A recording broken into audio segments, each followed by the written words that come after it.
Magandang araw sa iyo at salamat sa pagsama sa amin. Madalas nating isipin na tayo ang kapitan ng sarili nating isipan, di ba? Oo, yun yung default thinking natin, no? Na parang lahat ng desisyon, lahat ng paniniwala, galing lang sa loob. Pero, paano kung may mga hidden puppeteers pala? Mga puwersang hindi natin nakikita na humihila ng mga tali. Magandang paglalarawan yan, puppeteers. Yan mismo ang susubukan nating himayin ngayon base sa mga material na pinag-usapan natin. Ang misyon, i-unmask ang mga stakeholder ng isipan mo. Hindi lang kung paano ito gumagana, kundi sino at ano ba talaga ang mga kasosyo natin dito. At yan yung punto. Kasi ipinapakita nito na ang isipan natin, hindi yan isang isla. Isa itong isang ecosystem. Ecosystem, okay. At itong framework na pag-uusapan natin, bibigyan tayo nito ng mapa. Para mas madali, hahatihin natin ang mga stakeholders sa tatlong grupo. Magsisimula tayo sa primary, tapos secondary, at panghuli yung pinakamalawak, ang systemic. Sige. Game? Kung ecosystem ang isip, sino yung mga unang nilalang na nakatira doon? Yung mga kasama natin sa lungga, ika nga. Ito na ba yung primary stakeholders? Eksakto. Sila yung inner circle mo. May direkta, madalas at napaka-personal na impluensya. Pero ang nakakagulat dito, yung pinakauna sa listahan, hindi ibang tao. Ha? Sino? Ikaw mismo, ang sarili mo. Teka, paano nangyari yon? Paano naging stakeholder ang sarili ko sa sarili ko? Parang paulit-ulit pakinggan. Isipin mo na lang na ikaw ang CEO at unang board member ng sarili mong isipan. Bawat decision mo, kung anong libro ang babasahin mo, sinong kaibigan ang papakinggan mo, Ah, okay. anong saloobin ng papayagan mong lumago, executive decision yan lahat. Ikaw ang may hawak ng atensyon mo. At sa mundo ngayon na lahat nag-aagawan sa atensyon mo, yan na ang pinakamalaking kapangyarihan mo. Ikaw ang piloto. Okay, gets ko. May ahensya tayo. Pero syempre di tayo nag-iisang piloto sa biyaheng crew, no? May mga pasahero tayo. At minsan sila pa ang nagtuturo ng direksyon. Dito na siguro papasok ang pamilya. At napakalaki ng papel nila. Ang pamilya, sila yung nagtayo ng emotional architecture ng isip mo.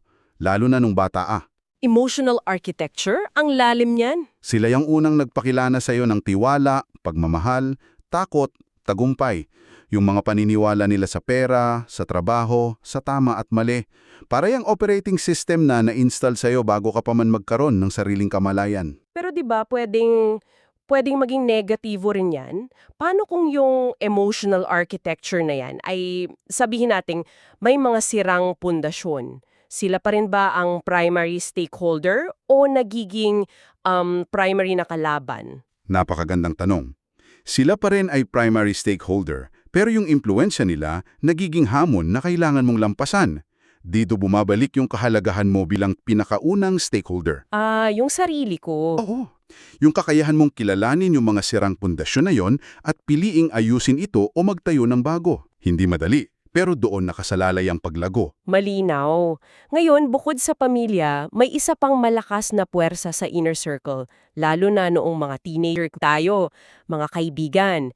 Minsan, parang mas malakas pa boses nila kesa sa magulang, diba? Absolutely. At may psychological reason yan. Habang binubuo mo ang identity mo, hiwalay sa pamilya, ang mga kaibigan ang nagiging salamin mo. Oo, yung validation. Tama. Sa kanila mo tinitingnan kung katanggap-tanggap ka ba. Sila ang nagtatakda ng social norms ng grupo. Ano ang cool, ano ang nakakahiya. Yung pressure na makipagbagay, napakalakas na puwersa niyan na humuhubog sa mga desisyon mo. Kaya yung tatlong yan, ikaw, pamilya at kaibigan, sila yung ground zero ng impluensya. Okay, malinaw na ang ground zero. Pero anong nangyayari kapag lumabas na tayo ng bahay? Kapag pumasok na sa mas malaking mundo? Dito na siguro papasok yung pangalawang layer, ang secondary stakeholders. Tama. Kung ang primary ay ang tahanan mo, ang secondary ay ang komunidad. Sila yung mga institusyon, yung mga formal na grupo. Isipin mo mga guro at mentor mo. Mm, Ang trabaho nila ay hindi lang magsalin ng impormasyon. Ang mas mahalaga, hinuhubog nila kung paano ka mag-isip. Tinuturuan kang mag-analyze, magduda, magtanong. At pagkatapos ng pag-aaral, papasok naman yung mundo ng trabaho. Parang yung sinabi mo kanina tungkol sa pamilya. Parang ganun din ang workplace, pero para sa adult life. Eksakto.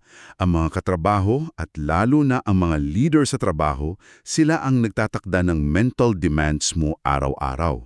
Sila yung may hawak ng stress switch. Oo, isang toxic na boss o workplace culture, hindi yan naiiwan sa opisina. Umuuwi yan kasama mo, nakikikain sa hapunan mo, nakikisiksik sa pagtulog mo. Grabe, totoo yan. Naalala ko tuloy yung dati kong trabaho. Totoong-totoo na dala-dala mo yung stress. Dito rin siguro papasok yung mga healthcare provider, no? Mga doktor, therapist. Oo, at sila yung parang professional gardeners ng isip. Hardin, gusto ko yung analogy na yan. Kung ang primary stakeholder ang nagtanim ng mga unang buto, ang mga healthcare provider, sila yung may kaalaman para alisin ang mga peste tulad ng anxiety o depression at magbigay ng tamang abono para lumago ng malusog yung hardin mo. Okay, pero may isa pang secondary stakeholder na medyo abstract para sa akin. Ang komunidad at kultura. Paano ba yan nagiging konkretong impluensya? Isipin mo ang mga hindi nakasulat na batas sa lugar mo. Yan ang kultura. Yung mga unspoken rules. Oo. Halimbawa, sa isang kulturang mas community-oriented, ang tagumpay ay nakakabit sa kapakanan ng pamilya. Sa kulturang individualistic, personal achievement yan. Itong mga unwritten rules na to, malalim na nakatanim sa'yo at humuhubog sa pagtingin mo sa mundo. Okay, so mula sa pamilya at kaibigan, lumawak na tayo sa mga guro, boss at kultura, pero parang may mas malaki pang puwersa sa likod ng lahat ng ito. Dito na ba papasok ang mga systemic stakeholder, yung mga invisible forces? Dito na tayo lalayo ng tingin para makita yung biggest picture. At marahil, ang pinakamalakas sa panahon ngayon ay ang media at mga pinagkukunan natin ng impormasyon. Teka, balikan natin yan saglit. Kasi parang di na lang sila input ngayon. Sa panahon ng algorithms at social media, parang sila na mismo ang nagiging arkitekto ng iisipin natin, di ba? Pwedeng-pwede, kasi ang media ngayon personalized na. Ang nakikita mo sa feed mo, disenyo yan para kunin ang atensyon at pukawin ng emosyon mo. Sila ang nagtatakda kung ano ang mahalaga. Kung sino ang bida at kontrabida. Eksakto. At kung paulit-ulit mong nakikita ang isang klase ng balita, yun ang nagiging sentro ng mundo mo, kahit hindi yun ang buong katotohanan. Nakakatakot yung lawak niyan. Bukod sa media, ano pa ang kasama sa mga dambuhalang stakeholder na to? Nariyan ang mga gumagawa ng pulisiya, gobyerno. Sila ang nagdidisenyo ng rules of the game ng lipunan. Ang sistema ng edukasyon na binuo nila, yan ang magtatagda kung anong matututunan ng milyong-milyong bata. Sila yung naglalagay ng grasa sa palosebo? Ang galing. Oo, sila yung nagtatagda kung gaano kataas ang aakyatin mo. At ang huli sa listahan at marahil ang pinaka hindi natin inaasahan. Ano yun? Dahil ang pisikal na kapaligiran.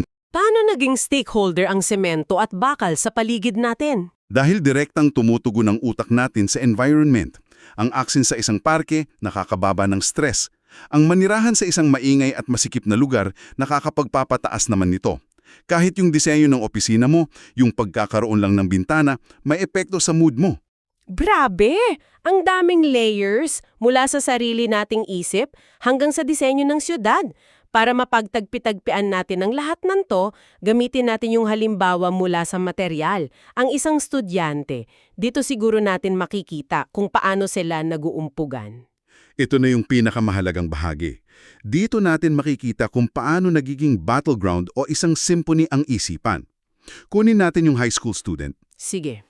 Ang primary stakeholders niya, una, sarili niyang pagnais na makapasa. Pangalawa, yung pressure mula sa magulang na magkaroon ng mataas na marka. Tapos syempre yung barkada. Eksakto. Impluwensya ng mga kaibigan na nagsasabing, relax lang, wag masyadong seryoso. Agad-agad, may tensyon na sa primary level pa lang. Oo nga. Paano pa kung idagdag natin ang secondary? Idagdag natin. Andyan yung guru niya na sobrang galing magturo, nakaka-inspire. Pero yung school policy, secondary din, ay puro memorization na nakaka-boring para sa kanya. Kita mo, kahit sa isang layer, may naguumpugan na. At siyempre ang pinakamalaking layer, ang systemic. Tama? Ang curriculum na itinakda ng DepEd, systemic, ang nagdidikta ng laman ng textbook niya. Yung mga napapanood niya sa social media systemic tungkol sa mga yumayaman ng di nag-aaral, salungat sa sinasabi ng magulang at guro. Pati yung classroom na mainit. Pati yung classroom niya na mainit at walang sapat na ventilasyon, physical environment. Nakakaapekto lahat yan sa focus niya. Wow. Okay, buuin natin. Magbigay tayo ng senaryo kung saan nagkakaroon ng pagtutulungan, collaboration. Okay, magandang senaryo. Yung estudyante may sariling motibasyon. Pag-uwi niya, yung magulang niya. Kinakamusta siya, hindi lang yung score niya. Sa school, yung guro, creative magturo at umaayon sa national curriculum. Naka-align lahat. Naka-align. Para silang orkestra na tumutugtog ng iisang magandang musika.